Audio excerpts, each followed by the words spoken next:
But what biblical government is, that's an interesting question. So there's one form of government in the Bible you can read in Revelation. When Jesus shows up again, he's going to set up his millennial kingdom. And it's not a democracy. It is I think, a theocracy, if I'm getting my ocracies right, where it is a one person, whatever he says goes. Yeah. We don't like that, especially in America. Yeah.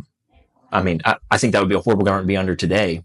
But luckily, in that government, Jesus will be that king. Yeah. And so he is righteous and he is just. Yeah. So he will be the perfect man for the job, if you can say that, right?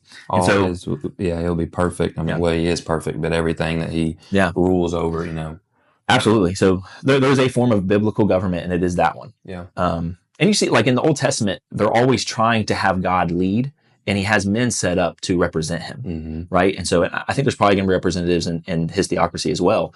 But you have kings he's used, like David, Solomon. Yeah. He's had judges that he's used. Yeah. He's had men before the judges, like Moses or Joshua. Yeah. And so he's always worked through men now to have them point to him and his government. Yeah.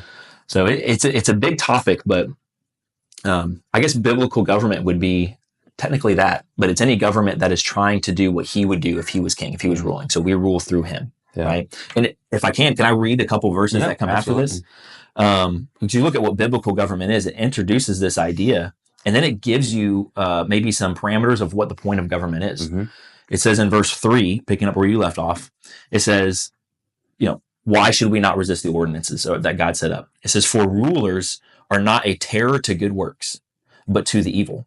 Wilt thou then not be afraid of the power? Do that which is good, and thou shalt have praise of the same. For he is a minister of God to thee for good.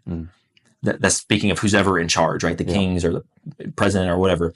But if thou do that which is evil, be afraid. For he beareth not sword in vain. For he is the minister of God, a revenger to execute wrath upon them or upon him that doeth evil. And so it sets up some parameters of, like, if you're looking at what's biblical government, well, here it at least says what the point of government is. Yeah. A couple things to note is, well, the government should be a terror to evil.